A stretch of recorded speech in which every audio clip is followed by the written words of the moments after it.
अस्सलाम वालेकुम। उम्मीद है आप सब लोग खैरियत से होंगे और खुदा से दुआ भी है कि वो आप सब लोगों को अपने ज़ुबान में रखे, आमीन। आज की जो हमारी वीडियो है तो वो हम बनाने जा रहे हैं on your eligibility to apply for Canada. तो आज की वीडियो में हम आपको ये बता रहे हैं कि जब हमने कनाडा आने का माइंड बनाना होता है, जहन बनाना होता है, तो उस वक्त में आप अपनी जो एलिजिबिलिटी है उसको 2 स्टेप्स में कैलकुलेट करते हो। एक स्टेप होता है आपका जो कैनेडियन एलिजिबिलिटी स्कोर कैलकुलेशन है, जिसके टोटल पॉइंट्स 100 होते हैं। आपको मिनिमम उसमें से 67 स्कोर करने होते हैं। और एक दूसरा स्टेप होता है जब आपको लगता है कि आप एलिजिबल हो, तो आप अपना CRS स्कोर कैलकुलेट करते हो, कॉम्प्रिहेंसिव रैंकिंग सिस्टम, जो कि ये डिफाइन करता है कि आपको IT आएगा कि नहीं आएगा। So your comprehensive ranking system score is basically calculation of your score so that you may compare it with the recent cut offs जो भी आए होते हैं, जिन पे एप्लीकेंट्स या कैंडिडेट्स पिक हुए होते हैं, कि आप जान सको कि आपके पिक होने के चांसेस कितने हैं। और आपका जो एलिजिबिलिटी स्कोर है ये बेसिकली आपको ये बताता है कि आप अप्लाई भी कर सकते हो कि नहीं कनाडा के लिए।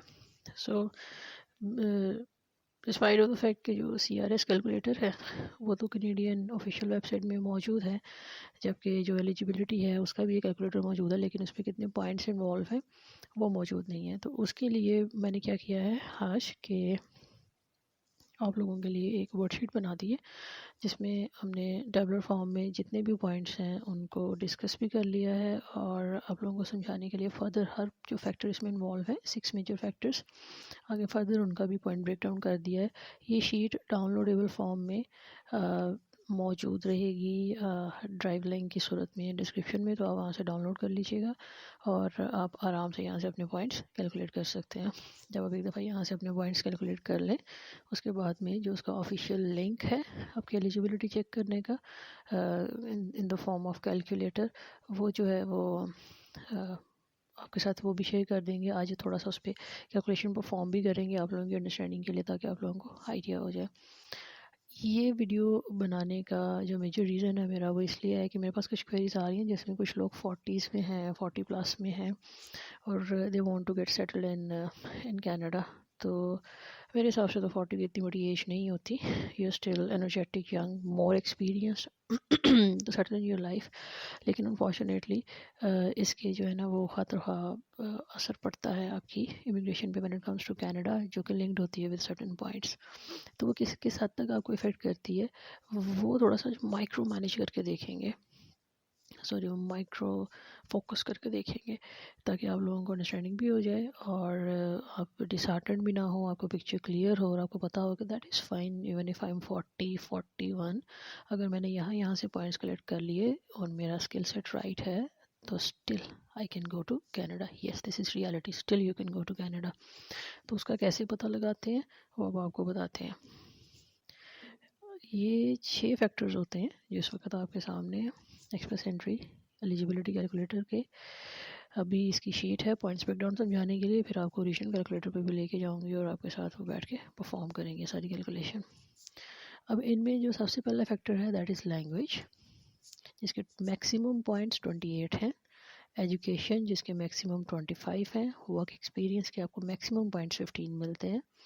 एज के 12, जॉब ऑफर है अगर कनाडा से तो उसके 10, और अडेप्टेबिलिटी के 10।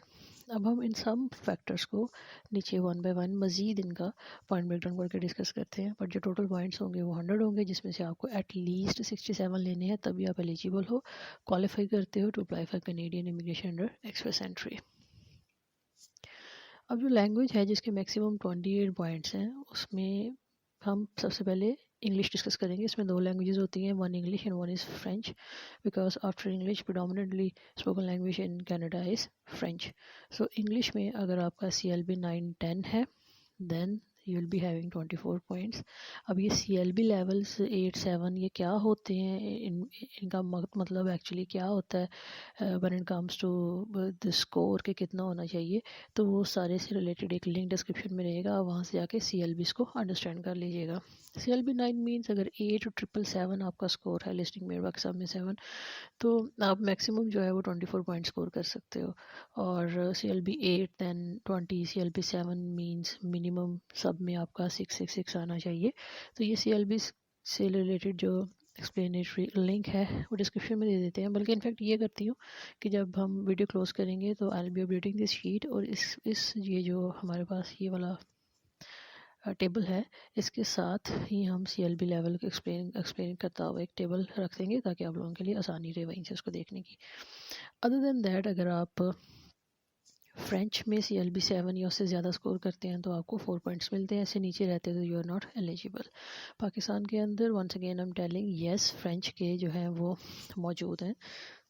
अगर एक वर्स्ट केस सिनेरियो हो जाता है, आप मैक्सिमम CLB स्कोर कर रहे हैं, किसी न किसी वजह से आपके जो पॉइंट्स हैं वो कम बन रहे हैं, तो आप अपने पॉइंट्स इंप्रूव करने के लिए बाकी चीज़ों की तरफ जाने के बजाय आप फ्रेंच के जो है ना वो अगर क्लासेस लें, आप ये पॉइंट स्कोर कर लें तो एक्स्ट्रा 4 पॉइंट्स आपको मिलते हैं, एज हो जाता है एलिजिबल होने के लिए।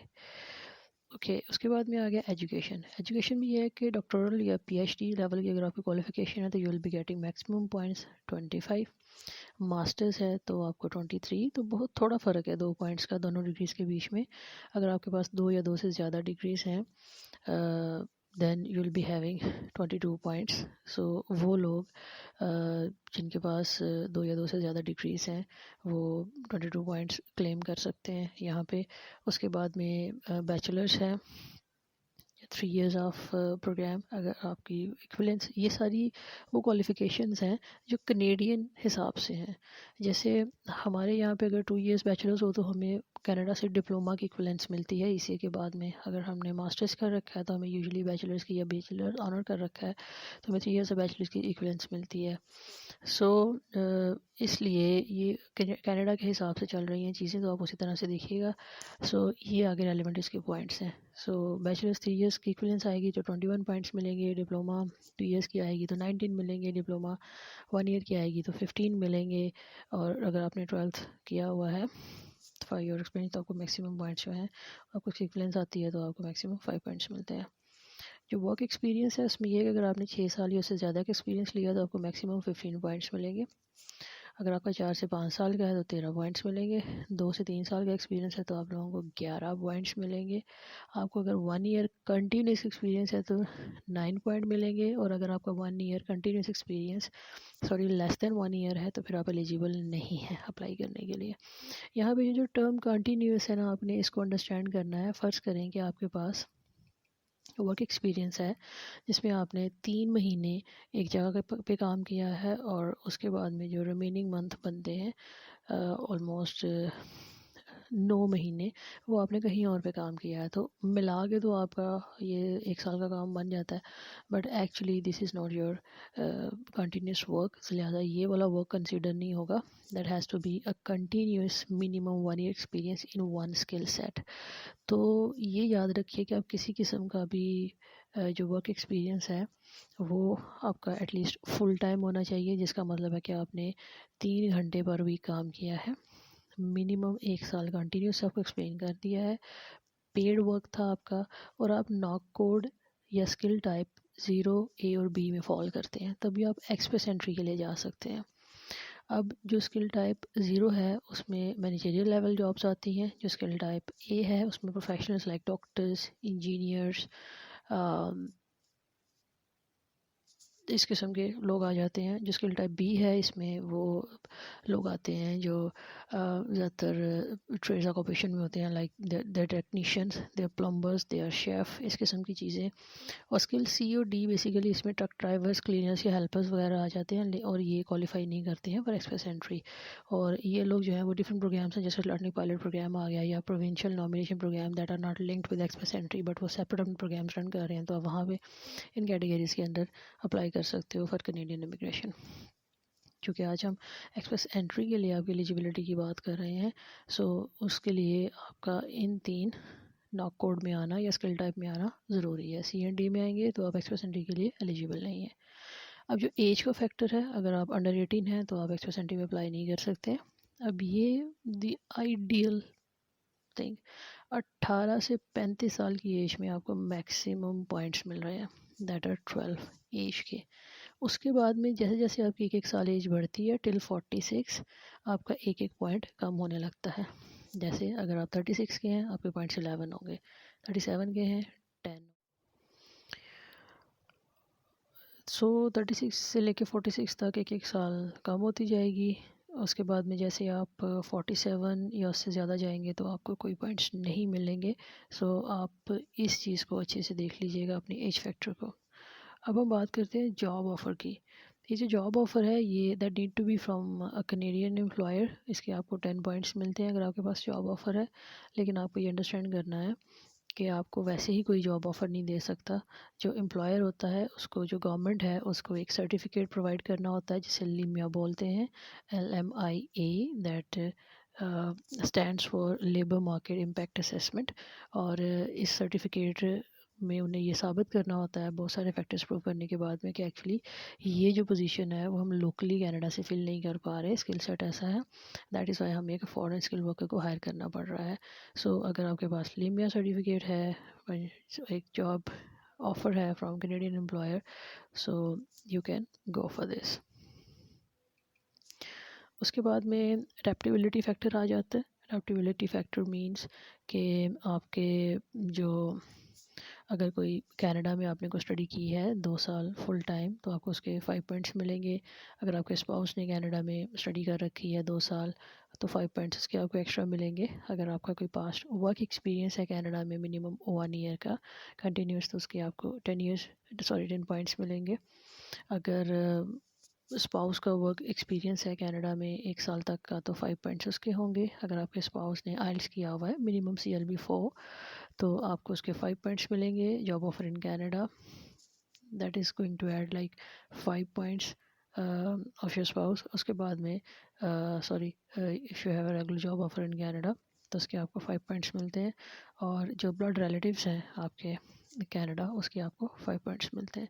अब ये जो ब्लड रिलेटिव्स हैं उनमें कौन कौन से लोग आते हैं, मिलियन डॉलर क्वेश्चन।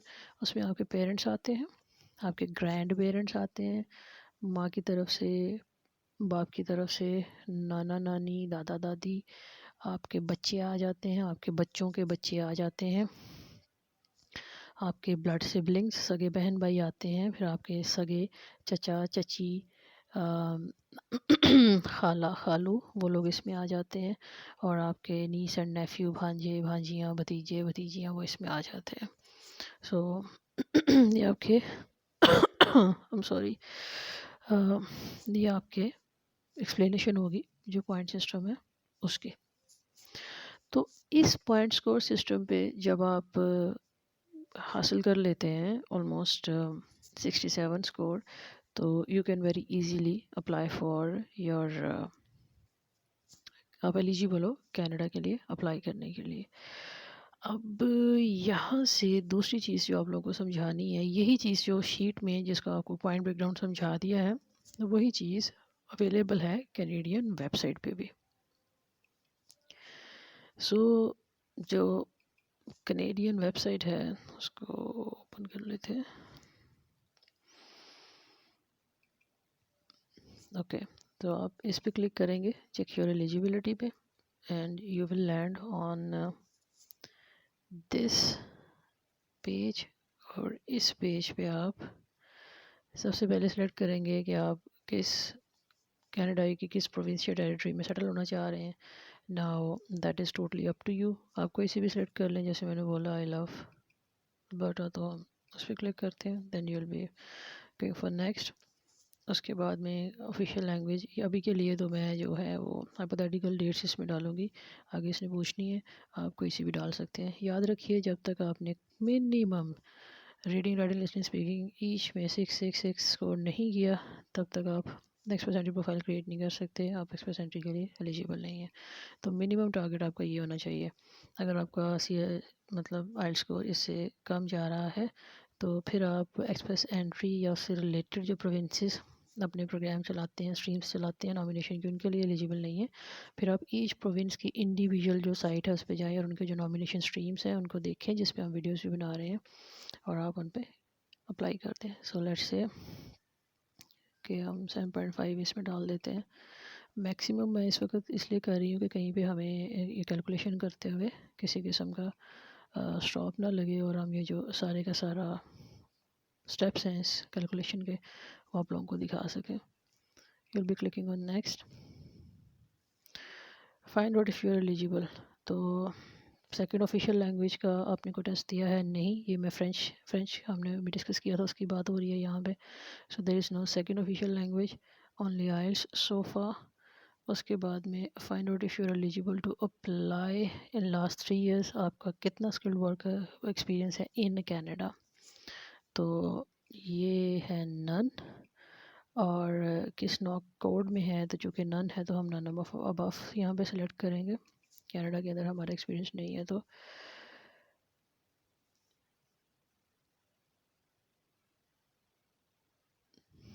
अब यहाँ पे लास्ट 10 ईयर्स में आउटसाइड ऑफ कनाडा हमारा कितना वर्क एक्सपीरियंस है, तो आप कह लें कि 6 साल या उससे ज़्यादा है।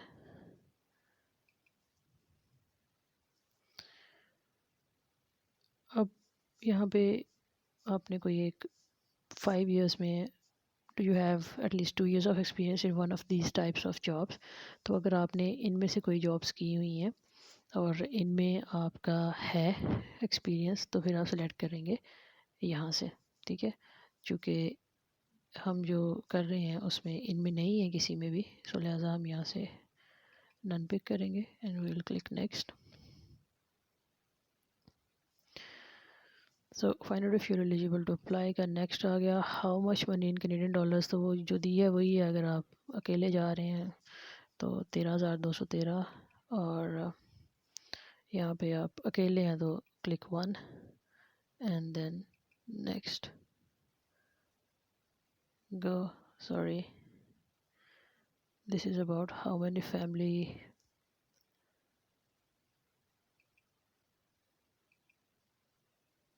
and next। अब यहाँ पे आ जाएगी योर डेट ऑफ बर्थ।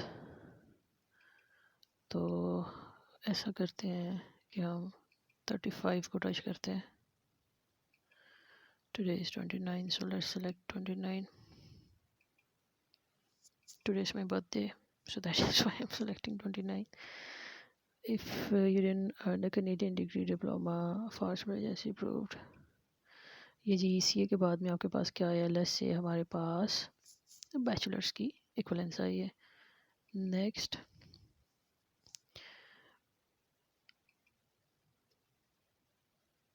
अब ना तो हम 2 साल फुल टाइम कनाडा में पढ़ा है, ना हमारे पास वर्क एक्सपीरियंस है, कोई रिलेटिव भी नहीं है, लिहाजा हम नन ऑफ अबव कर देते हैं और नेक्स्ट पे क्लिक करते हैं।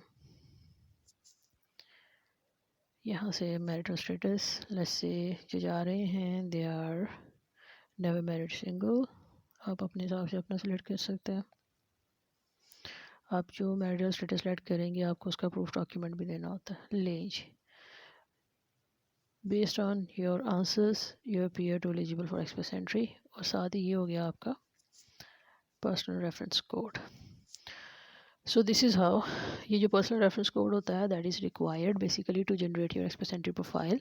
तो ये जो स्टेप अभी हमने किया है एलिजिबिलिटी चेक करने का, जब आप अपना एक्सप्रेस एंट्री प्रोफाइल बनाएंगे तो उसमें भी ये स्टेप आएगा। पहले आप इस स्टेप को फिल करेंगे, फिर आपका कोड जनरेट होगा ऑटोमेटिकली, और उसके बाद आप अपने एक्सप्रेस मतलब जीसी की और सारी चीज़ें बनाने चले जाएंगे।